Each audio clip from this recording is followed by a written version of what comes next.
Buenos días, iglesia. ¿Cuántos de nosotros nos venimos gozando en esa adoración, dándole honra y gloria a nuestro Padre Celestial, ¿verdad? Bueno, el día de hoy vamos a continuar. Estamos desarrollando una serie maravillosa que sé que está siendo de bendición para tu vida, La Promesa. Vamos a orar a efectos de que podamos recibir la revelación de nuestro Padre Celestial. Precioso Padre bendito, hoy venimos ante tu presencia para darte la gloria, para darte la honra. Espíritu Santo, seas tú mismo el que enseñe el día de hoy y puedas ayudarnos a iluminar los ojos de nuestro entendimiento para que podamos comprender correctamente esta serie a la cual tú quieres bendecir nuestras vidas. Gracias para que tu verdad siempre salga a la luz y se pueda mostrar la grandeza poderosa que tú quieres obrar en la vida de cada uno de nosotros. Gracias por eso. Oramos en el nombre poderoso de Jesús. Amén, amén y amén. Bueno, estamos entrando al quinto capítulo de La Promesa. Y sé que esta serie para algunos probablemente es muy intenso, porque para mí lo es. Para otros les llena de gozo, de alegría. Y probablemente para algunos, tú que estás escuchando o estás viendo la serie, tu iglesia, que estás allí semana a semana escuchando, probablemente para ti o para algunos es confrontativo la palabra, pero algo que te quiero decir es de que el Señor quiere bendecir nuestras vidas y Él quiere obrar de una manera especial en cada uno de nosotros, dándonos libertad, recibiendo la verdad para que tú seas un verdadero adorador en espíritu y en verdad. Te voy a pedir que juntos conmigo vayamos a Primera de Crónicas 29 del 11 al 12, que dice así: Tuyos, oh Señor, son la grandeza, el poder, la gloria, la victoria y la majestad. Todo lo que hay en los cielos y en la tierra es tuyo. Oh Señor, este es tu reino. Te adoramos como el que está sobre todas las cosas. La riqueza, el honor solo vienen de ti, porque tú gobiernas todo. El poder y la fuerza están en tus manos y según tu criterio la gente llega a ser poderosa y recibe fuerzas. ¡Wow! Cuando yo leo esta porción de la escritura, nos podemos dar cuenta cómo el Señor empieza a hablarnos en esta mañana de una manera especial y puntual y nos está diciendo que Él tiene el poder, la gloria, la victoria, la majestad y todo lo que hay en los cielos y aquí en la tierra, todo le pertenece a Él. Él es el dueño de la riqueza y el honor, pero que Él quiere de una de otra manera y tiene la intención y tiene el criterio. Esa palabra me gusta, el criterio, porque como soy abogada entiendo claramente la profundidad de esa palabra, el criterio, para que la gente sea poderosa y reciba las fuerzas y reciba todo lo que el Señor quiere entregarnos para cada uno de nosotros.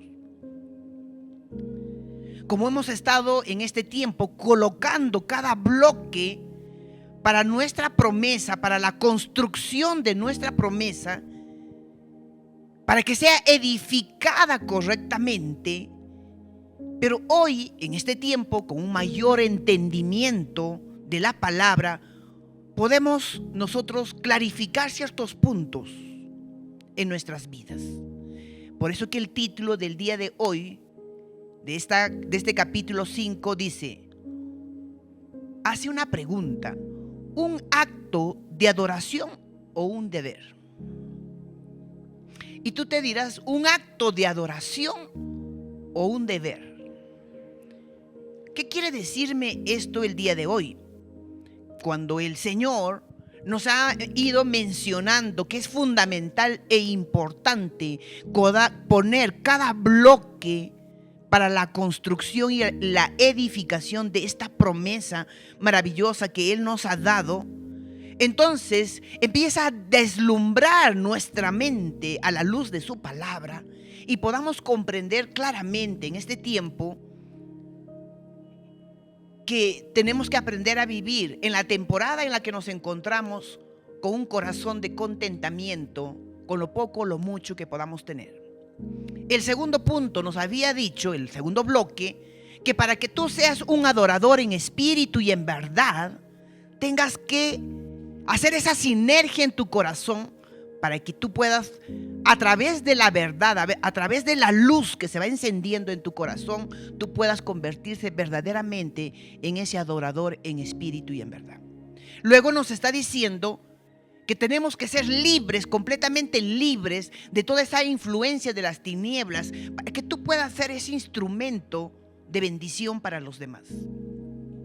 Pero también nos estaba mostrando a la luz de la palabra esa dicotomía espiritual para empezar a separar lo bueno y lo malo, para que tú puedas ser ese instrumento puro, limpio, con un corazón alineado a Dios, para que puedas recibir la bendición que Él quiere mostrarte a ti. Teniendo claro esos bloques que nos empieza a mostrar para poner, hay una pregunta, creo que en este momento, después de estar 4 capítulos, tendríamos que hacernos una pregunta válida, creo yo, que sería válida. ¿Debemos ser un diezmador o solo diezmar? Quiero volver a hacer la pregunta. ¿Debemos ser un diezmador o solo diezmar?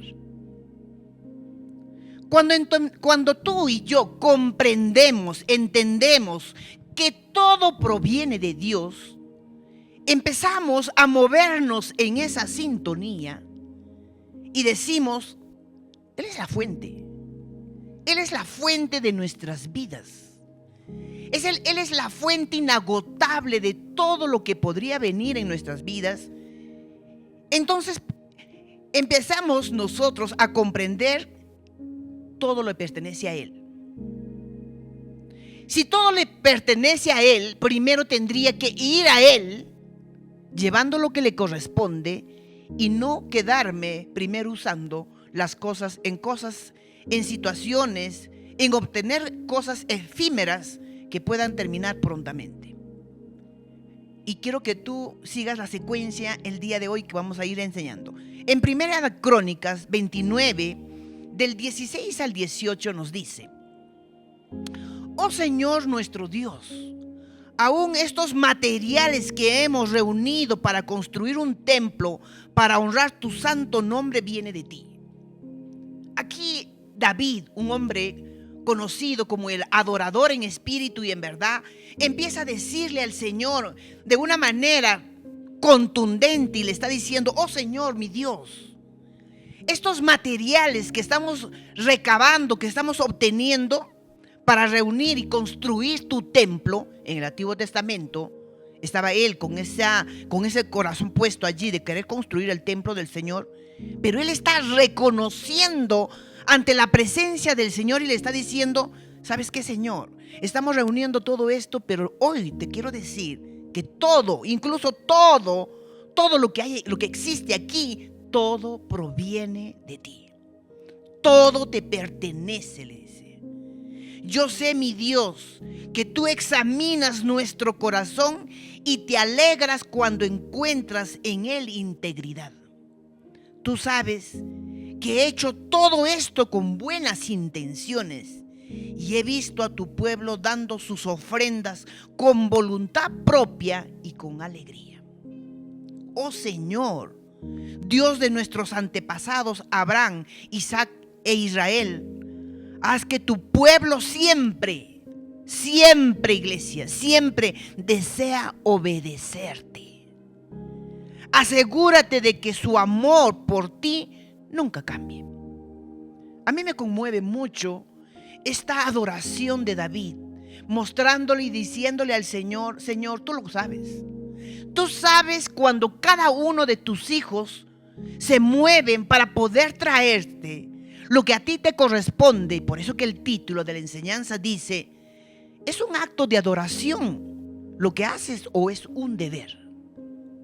Hay mucha diferencia entre moverte para poder ser un hijo de Dios adorador en espíritu y en verdad, o simplemente cumplir una acción por un deber. Muchos creen, y a veces me conmueve mucho en el corazón, cuando con ligereza creemos que tenemos la verdad sin escudriñar correctamente y sin pedirle al Espíritu Santo que nos ayude a entender en esta porción de la Escritura respecto al diezmo. Porque en el asunto del diezmo hay muchas cosas que circulan, muchas verdades que están llevando, pero muchas torcidas. Y de verdad, para mí ha sido muy complicado el querer o el hacer esta serie, porque yo quiero de verdad pararme aquí con temor y temblor a Dios y pedirle al Espíritu Santo de verdad que no me deje que yo enseñe algo que no está acorde a su verdad. Porque mucho se habla, cosas buenas y cosas malas respecto a este punto. Y muchos creen que el diezmo, quiero que tú tomes mucha atención en lo que el día de hoy voy a decir. Muchos creen que el diezmo fue instituido en el tiempo de la ley, dado para el pueblo de Israel por medio de Moisés. Entonces, como eso ha sido dado para el pueblo de Israel por medio de Moisés, entonces están en el pacto de la ley. Como yo ahora que soy cristiano y estoy en el pacto, en un mejor pacto, en la gracia, entonces ya yo no estoy sometido a la ley, entonces no necesito cumplir esto lo que está establecido en la ley. Pero quiero que tú y yo podamos ir a todos los campos que el día de hoy vamos a desarrollar para que puedas entender y comprender si es verdad eso o no es así. Y yo te quiero decir que esto no es así. El diezmo y las ofrendas, iglesia, representa una adoración a nuestro Dios Todopoderoso, quien Él viene en todo momento, nos bendice, nos guarda y suple todas nuestras necesidades, recordando que Él es la fuente inagotable de toda bendición, de toda provisión que pueda venir a tu vida. Esto entonces debe surgir inmediatamente en nuestro corazón, esa gratitud frente a nuestro Padre Celestial.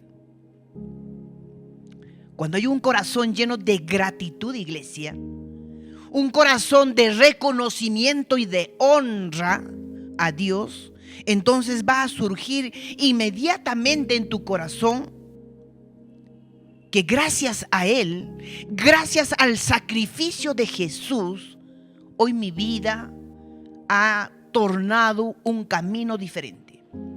El camino que estaba llevándome directamente a la oscuridad, a las tinieblas y al lago de fuego eterno, gracias a todo el sacrificio que hizo Jesús en mi vida, ahora estoy en el camino de la luz. Ahora estoy en el camino de la bendición. Ahora estoy en ese camino de paz. Gracias porque Él ha redimido mi vida y me ha llevado a vivir una vida completamente diferente. Entonces empieza a surgir dentro de mi corazón esa gratitud. Y al haber gratitud en mi corazón, empieza a levantarse alabanzas de adoración a mi Padre Celestial y un reconocimiento. Y el reconocimiento es honra para Dios. Entonces, la pregunta es, ese diezmo que para ti te ha sido muy difícil, muy complicado, o había una oscuridad en ello, te pregunto nuevamente, ¿es un acto de adoración o es un deber?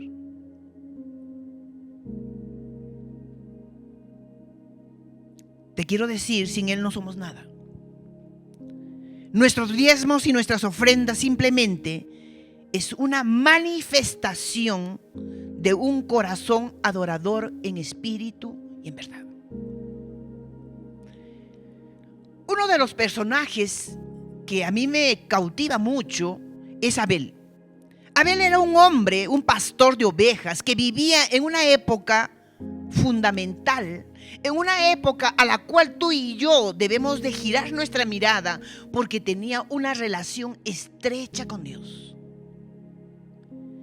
Esa relación para él era fundamental e importante. Y te quiero recordar que tu relación con Dios también tiene que ser una relación fundamental, importante para tu vida. Y cuando él tuvo que presentar a Dios una ofrenda, él eligió las mejores ovejas, los mejores corderos que él tenía dentro de su rebaño, porque él estaba consciente de que lo mejor tenemos que llevarle a Dios. Abel tenía un corazón, iglesia, un corazón generoso, pero tenía, además de generoso, un corazón adorador, un corazón que él miraba a un Dios todopoderoso, que tú no le podrías llevar cualquier cosa, sino que tendrías que llevarle lo mejor que él tenía en ese momento en sus manos. Él no presentó una ofrenda mediocre. Él no presentó una ofrenda de una calidad mala, sino que él eligió los mejores corderos que él tenía.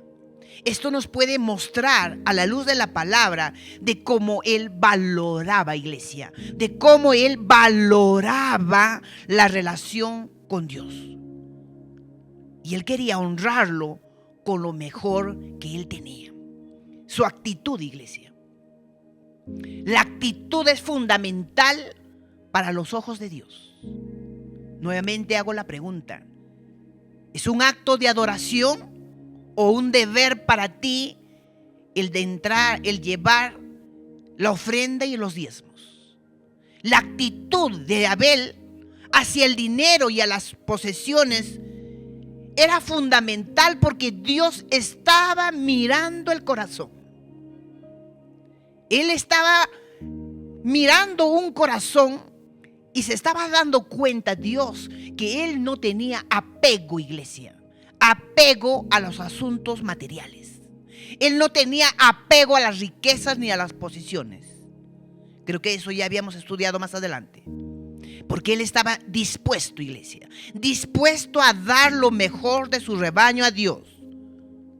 Lo que en ello surgió, y él estaba motivado para ser un hombre adorador en espíritu y en verdad.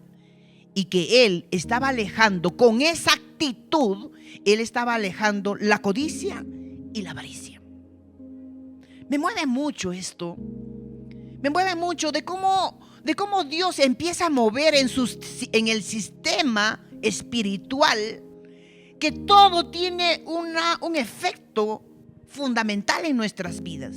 Que cuando él empieza a decir: yo necesito ver esa dicotomía en tu corazón, necesito ver qué hay en realidad en tu corazón, entonces él empieza a mostrarnos nuevamente a Abel, un hombre adorador en espíritu y en verdad, pero separado de la codicia y de la avaricia. En Génesis 4:4 nos dice: Abel también presentó una ofrenda, las mejores partes de algunos de los corderos que eran primeras crías de su rebaño. El Señor aceptó a Abel y a su ofrenda. Acá no es un asunto de amontonar las cosas y de traer por traer la ofrenda o los diezmos, sino que la actitud es el que el Señor está viendo en tu corazón, iglesia, y en mi corazón. ¿Es un acto de adoración o es un deber? Me encanta cuando dice que el Señor miró y aceptó a Abel. No a las cosas que necesariamente o solo a ello, sino aceptó a él, Abel, como ser humano, como un ser con un corazón sensible, con un corazón adorador. Pero también dice que como él había hecho ese acto tan maravilloso, con un corazón puro y limpio, también aceptó la ofrenda que le había presentado. ¿Y saben por qué hacía todo esto Abel? Porque él estaba completamente convencido que a través de Dios él tendría la multiplicación de su rebaño. Él sabía que su rebaño, que fue entregado por Dios porque él es la fuente, él mejoraría aún más todo el rebaño que él tenía, aumentándolo, engordando su rebaño. Y así él convertirse, iglesia, Abel convertirse en ese canal de bendición para su familia y para toda suplir las necesidades que tenía. Dios vio el corazón de Abel y lo miró con ojos de gratitud, porque él llenó completamente su corazón de honra para nuestro Padre Celestial. Reconoció que Dios realmente era la fuente inagotable, iglesia. El corazón de Abel estaba rebosando de gratitud. De la misma manera, debemos de tener un corazón rebosando de gratitud para que tú seas un diezmador en espíritu y en verdad. Que tu diezmo se convierta en una verdadera adoración a tu Padre Celestial. Entonces nuestra actitud debe de ser a partir de ese amor que fluye en ti hacia tu Padre Celestial. Y Él hará cosas maravillosas y grandiosas en tu vida. Sé que esta enseñanza va a empezar a cambiar tu manera de pensar. Sé que esta enseñanza y esta serie empieza a tornarse y a ver de una manera diferente las cosas. Y empieza a cambiar nuestra actitud y ver realmente cómo estábamos haciendo las cosas o por qué estábamos desobedeciendo en cumplir ese principio establecido por Dios. Pero hoy el Señor empieza a abrir nuestros ojos, empieza a alumbrar y nos empieza a llevar a la verdad para que tú y yo podamos ser esos verdaderos diezmadores, que es una adoración para nuestro Padre Celestial. Pero existe un personaje diferente para que tú y yo podamos darnos cuenta la gran diferencia y pueda clarificar nuestra mente. Y aquí aparece Caín. Y quiero que tú, iglesia, de verdad que cuando yo estaba estudiando me quedé tan sorprendida, porque no hay nada puesto en la escritura por gusto.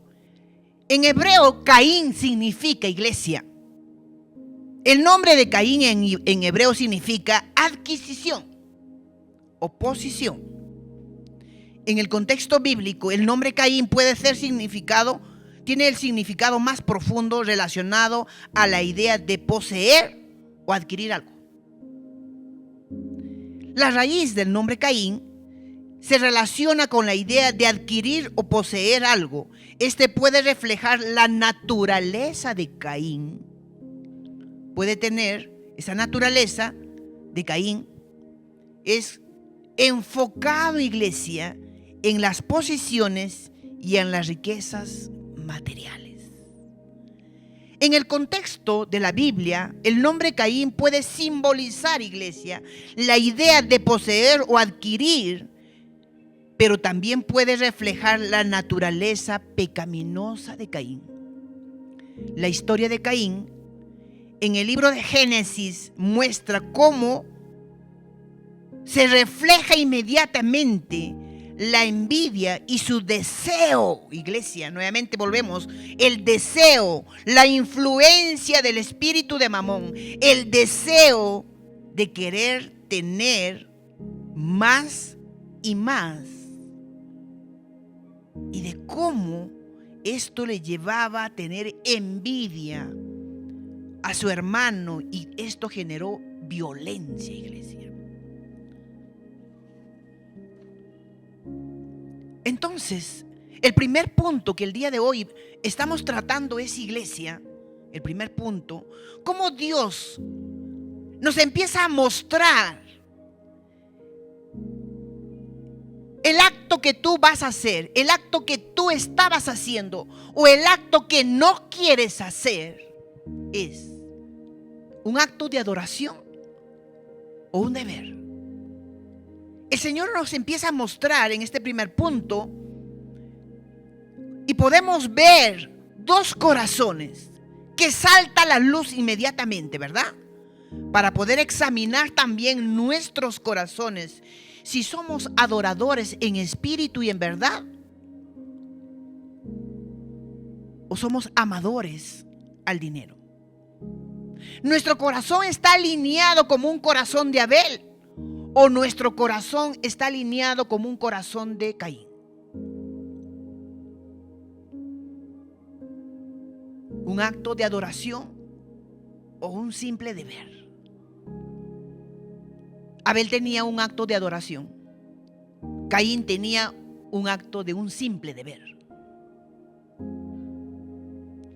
En Jeremías 28:22 vamos a encontrar y dice, y está hablando aquí de otro personaje que es Jacob, llamado posteriormente Israel. Dice, y esta piedra que levanto como columna conmemorativa será un lugar de adoración a Dios. Y yo le daré a Dios una 10ª parte de todo lo que Él me dé. Cuando uno empieza a practicar, iglesia, una y otra vez, de una manera correcta, que esta acción se convierta en un acto de adoración y no un acto de un deber, tu corazón va a tornarse un refrigerio especial en tu vida. Porque estás entendiendo que para Dios le importa la actitud que hay en nuestro corazón. Y nuestro Padre Celestial nos pide y quiere Él para ti y para mi vida, que cada uno de nosotros seamos libres de toda esa influencia de las tinieblas que trae a nuestro corazón, para que seamos codiciosos. Él no quiere que en tu corazón haya envidia. No quiere que en tu corazón haya codicia. No quiere que en tu corazón haya avaricia. Tu Padre quiere que tú entres en el ámbito espiritual para que tú seas ese adorador en espíritu y en verdad. Porque más adelante en el desarrollo de los demás capítulos vas a comprender por qué Dios quiere que tú seas un adorador al momento de dar esos diezmos y ofrendas, y no simplemente se convierta en un deber. Entonces, cuando tú empiezas a hacer esa práctica una y otra vez, no vas a olvidar realmente quién es tu fuente, iglesia, y de dónde vienen realmente los recursos. Y tú te convertirás en ese adorador en espíritu y en verdad. Entonces podrás presentar al Señor esos 10% que le corresponde a Él y disponer ese 90% que por la gracia el Señor ha permitido que tú lo uses. Un 90% bendecido y un 10% entregar lo que realmente le corresponde a Dios, pero de una manera correcta, con una actitud correcta de adoración en espíritu y en verdad. El segundo punto, iglesia, es, entonces te preguntarás tú, probablemente, ¿cómo se instituyó entonces el diezmo? A lo largo de la escritura tú vas a encontrar más o menos en el Antiguo Testamento unas 40 referencias que hay sobre el tema, pero también en el Nuevo Testamento 9 referencias. Y yo te voy a llevar juntos conmigo para que tú y yo podamos leer en Hebreos 7 del 2 al 9, que dice así: después Abraham tomó la 10ª parte de todo lo que había capturado en la batalla y se la dio a Melquisedec. El nombre de Melquisedec significa rey de justicia y rey de Selén significa rey de paz. No hay registro de su padre ni de su madre, de ninguna de sus antepasados. No hay principio ni fin en su vida, a semejanza del Hijo de Dios. Toma atención lo que estoy leyendo. Sigue siendo sacerdote para siempre. Consideren entonces la grandeza de este Melquisedec. Incluso Abraham, el gran patriarca de Israel, reconoció esto al entregarle la 10ª parte de lo que había capturado en la batalla. Ahora bien, la ley de Moisés exigía que los sacerdotes que son descendientes de Leví le cobraran el diezmo al resto del pueblo de Israel, quien también son descendientes de Abraham. Sin embargo, Melquisedec, que no era descendiente de Leví, recibió de Abraham la 10ª parte. Y Melquisedec bendijo a Abraham, quien ya había recibido las promesas de Dios. Sin lugar a dudas, el que tiene el poder para bendecir es superior a quien recibe la bendición. Los sacerdotes que reciben los diezmos son hombres que mueren. Así que Melquisedec es superior a aquellos, porque se nos dice que sigue viviendo. Además, podríamos decir que estos levitas, los que reciben el diezmo, pagarán un diezmo a Melquisedec como lo pagó su antepasado Abraham. Hoy no me voy a dedicar mucho, porque eso amerita toda una enseñanza profunda sobre Melquisedec. Pero lo que tú tienes que comprender en esta mañana, en este día, es que Abraham, el patriarca, con un corazón guiado por el Espíritu de Dios, empieza a llevar por gratitud, con un corazón correcto, lleno de adoración en espíritu y en verdad, el 10% de todo lo que había capturado en la batalla y se lo entregó a Melquisedec. ¿Qué significa todo esto? Es muy profundo. Más adelante te lo explico. Pero también hay otra porción de la Escritura en Lucas 11:42 que dice: ¿qué aflicción les espera, fariseos? Dijo Jesús. Aquí está hablando Jesús. Pues se cuidan de dar el diezmo sobre el más mínimo ingreso de sus jardines de hierbas, pero pasan por alto la justicia y el amor de Dios. Es cierto que deben diezmar. Está aclarando Jesús. Es cierto que deben diezmar, pero sin descuidar las cosas más importantes. Iglesia, Jesús está reafirmando y está diciendo, sí, deben diezmar. Les dice a los judíos, pero le está corrigiendo al pueblo judío la manera de cómo tendría que estar el corazón. Y volvemos a la pregunta: ¿un acto de adoración o un simple deber? Le estaba diciendo, está bien, ustedes están diezmando, cumpliendo los principios, pero ¿cómo está tu corazón, iglesia?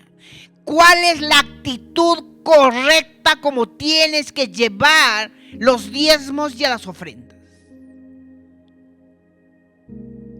¿Una adoración o un simple deber? En Lucas 18:12 dice: ayuno 2 veces a la semana y te doy el diezmo de mis ingresos. Sí, dice, está bien, dice Jesús, tú puedes estar llevando los diezmos, pero ¿cómo está tu corazón? Le está diciendo, ¿cómo va tu corazón? En Mateo 23:23 le dice: ¿qué aflicción les espera, maestros de la ley religiosa y fariseos, hipócritas? pues se cuidan de dar los diezmos sobre lo más mínimo ingreso de sus jardines y hierbas, pero pasan por alto los aspectos más importantes de la ley: la justicia, la misericordia y la fe. Es cierto que deben diezmar, pero sin descuidar las cosas más importantes.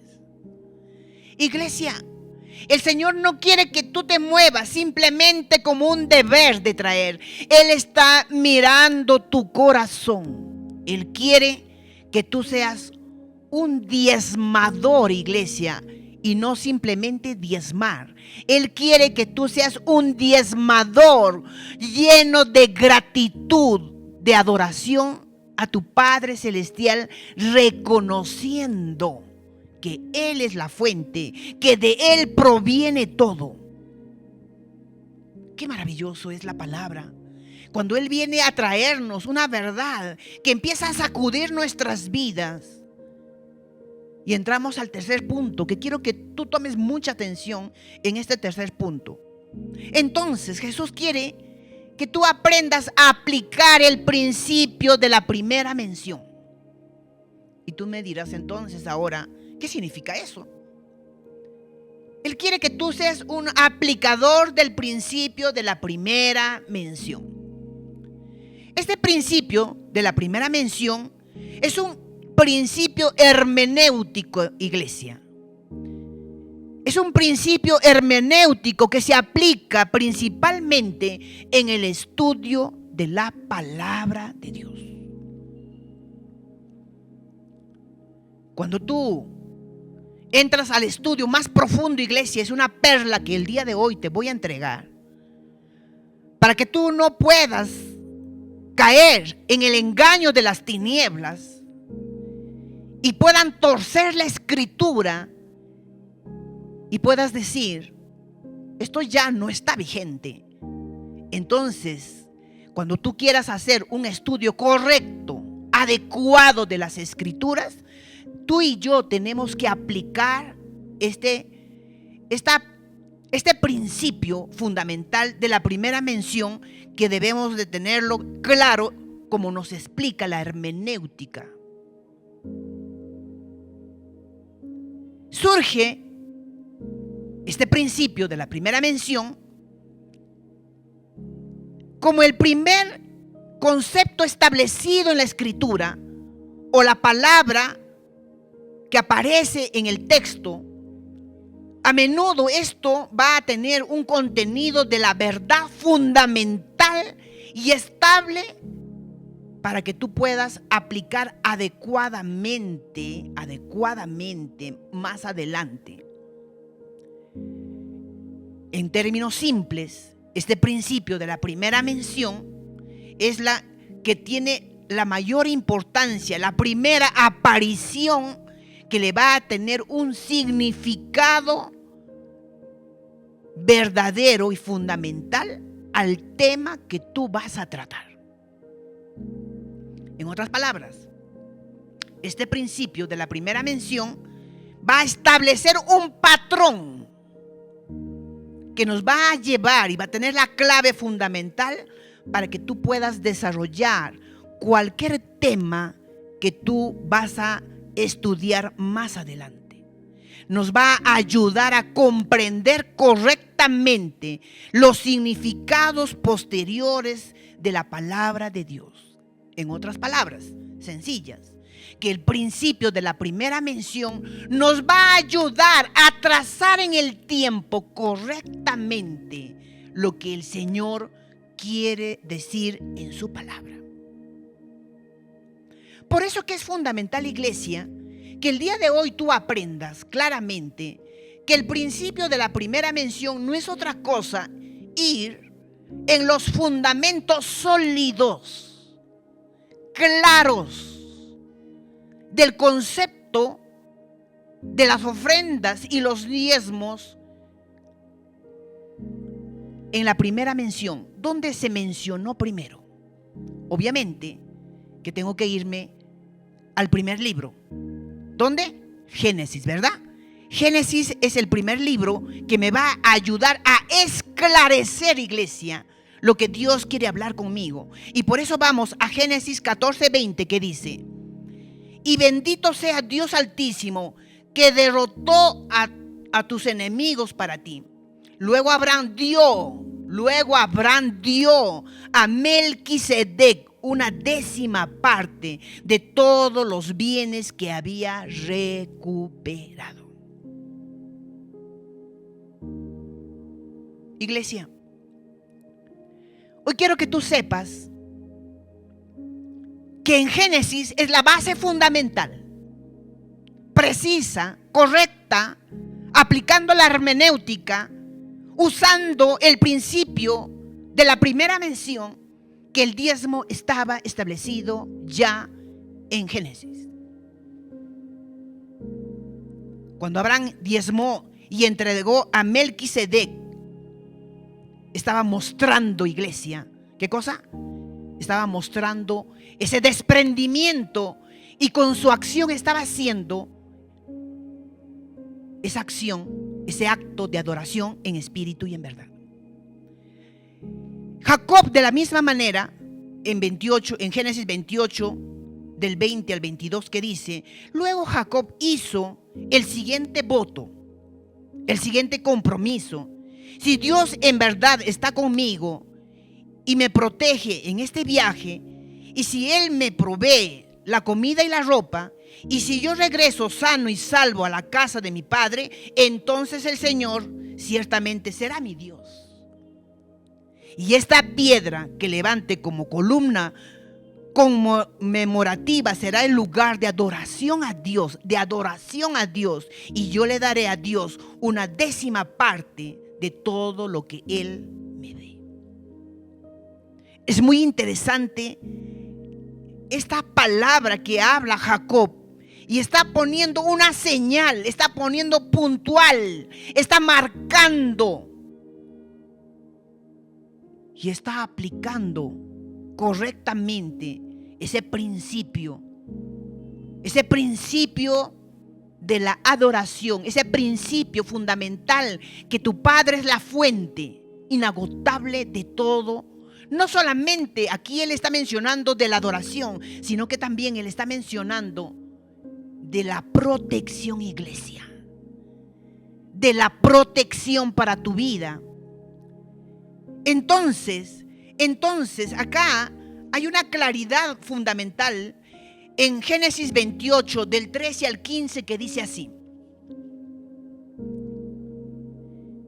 en la parte superior de la escalera estaba el Señor, quien le dijo: yo soy el Señor, tu Dios, de tu abuelo Abraham y Dios de tu padre Isaac.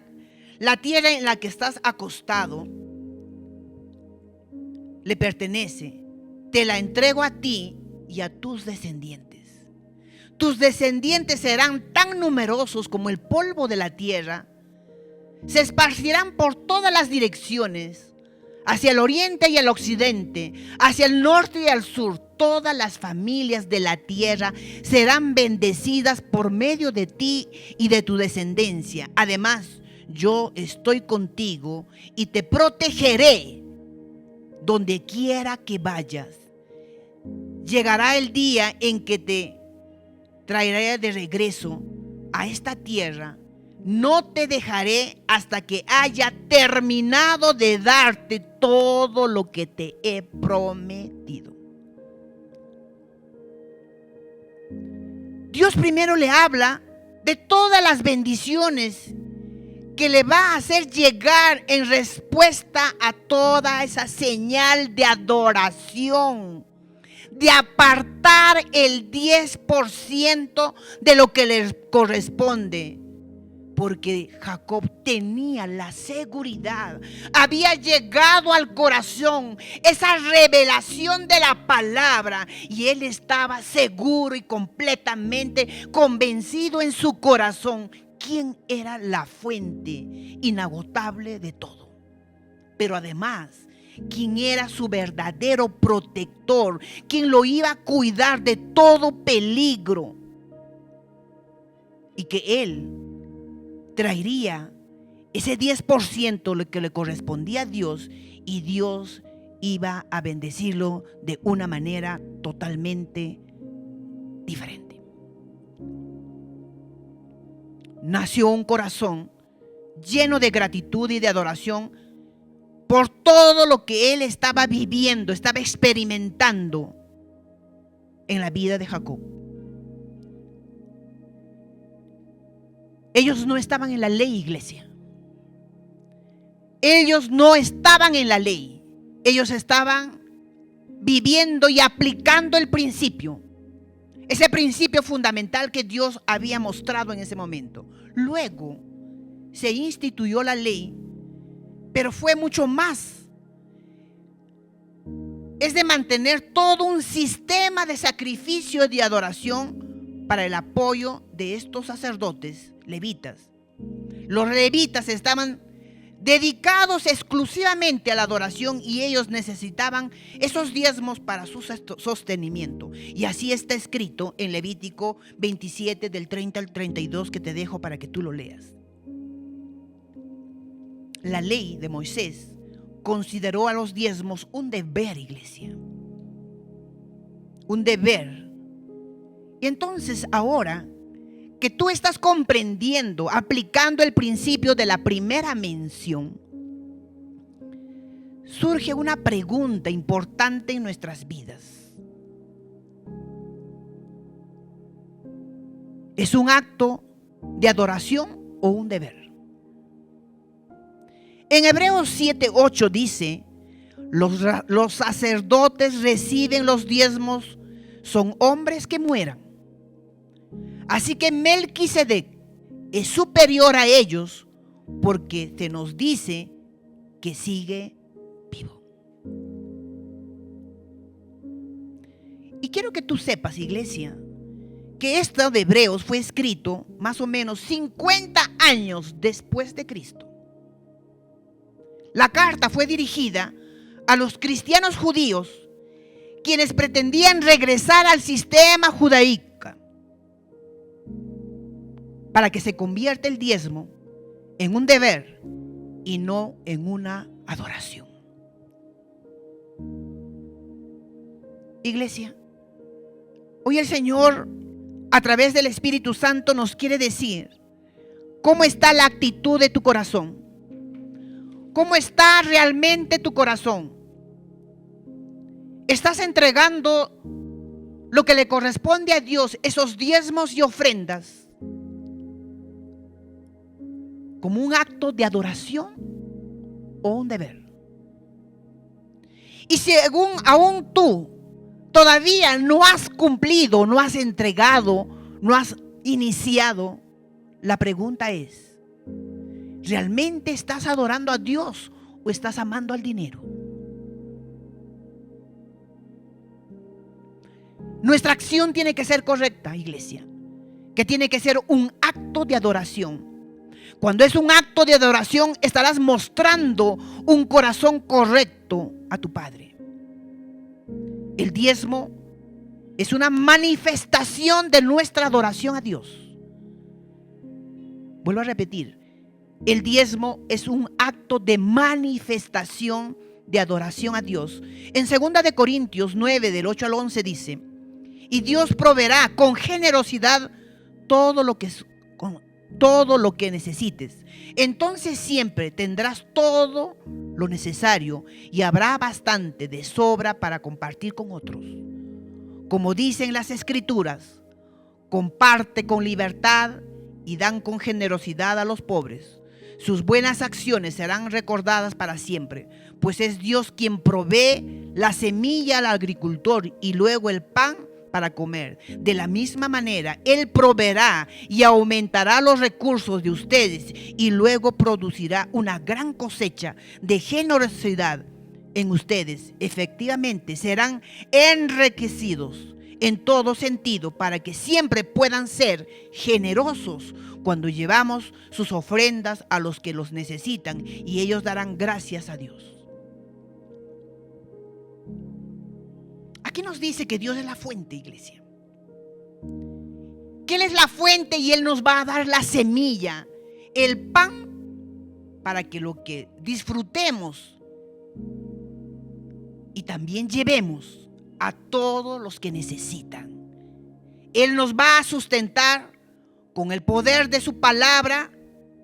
Y cuando tú obedezcas y llevas lo que a Él le corresponde, pero hoy ya no llevas por llevar, sino que esos diezmos son fruto del amor que tienes a Jesús.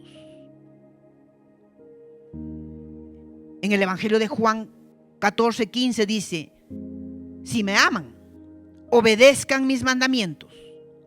Por medio de los diezmos nos sometemos cada uno de nosotros a la soberanía y mostramos que nuestro amor hacia Él es el camino a ese acto de adoración en espíritu y en verdad. Sabiendo que la obediencia trae bendición y sabiendo que Él abrirá las ventanas de los cielos para que sobreabunde en toda nuestra mesa todo lo que Él quiere bendecirnos. El diezmo fiel, iglesia, es una demostración de amor a quien nos amó primero. Pero hay otro punto importante, que el diezmo es un punto de partida para la mayordomía fiel. Cuando eres fiel, iglesia, aplicando el principio de la primera mención y llevando los diezmos de ofrendas como un acto de adoración, entonces el Señor empezará a usarte de una manera especial bajo la dirección del Espíritu Santo.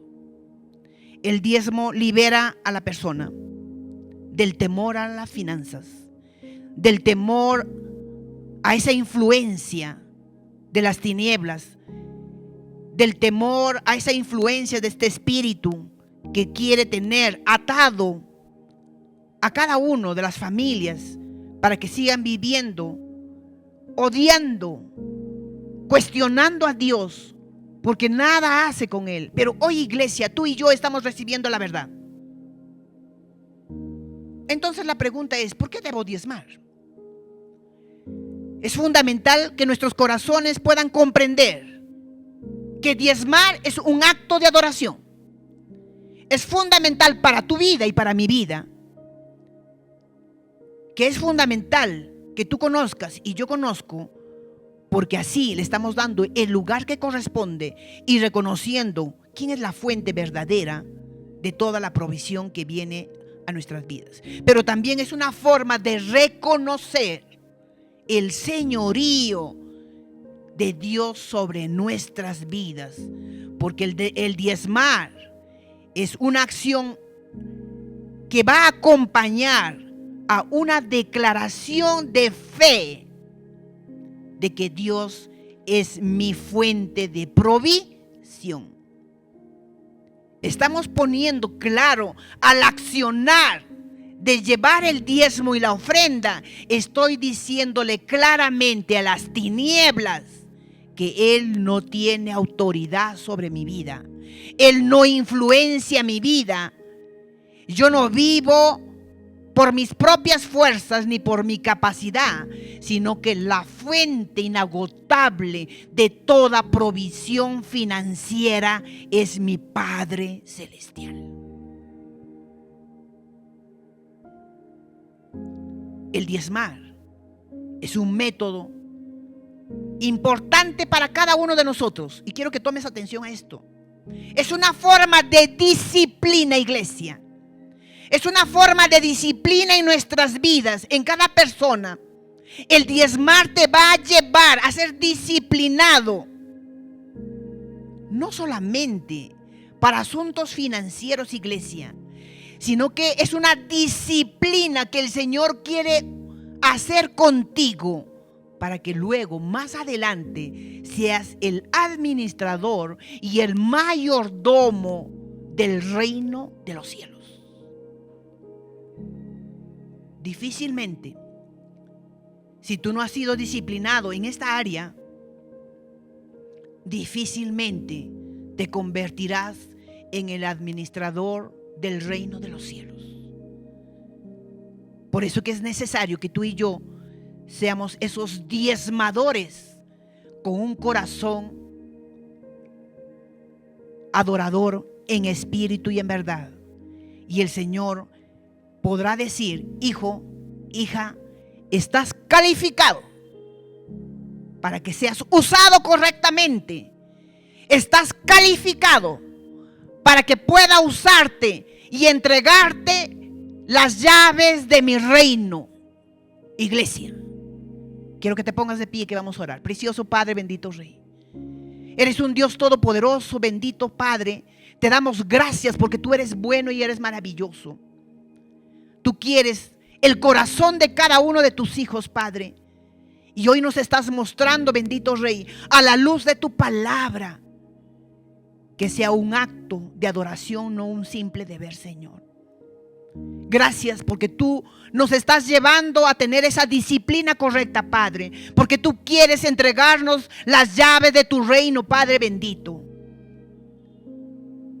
Porque ya hemos sido trabajados, porque hemos sido disciplinados, porque hemos sido, Señor, confiables, para que tú puedas entregarnos tu reino, Padre, y convertirnos en esos administradores de la multiforma de tu gracia maravillosa que tú tienes para cada uno de tus hijos, Padre. Gracias, precioso Rey, porque nos haces comprender, Señor, que la acción de dar esos diezmos y ofrendas, de traer, Señor, a tu alfolí, no es un simple deber, Señor, sino que tú miras realmente qué hay en el corazón de cada uno de tus hijos, Padre. Pero hoy queremos que nuestros corazones estén alineados correctamente a tu corazón, Padre bendito. Y si no estaban alineados, Padre, hoy te pedimos que esa palabra que ha sido soltada el día de hoy, Señor, se ha impregnado, enraizado en el corazón de cada uno de ellos, Señor.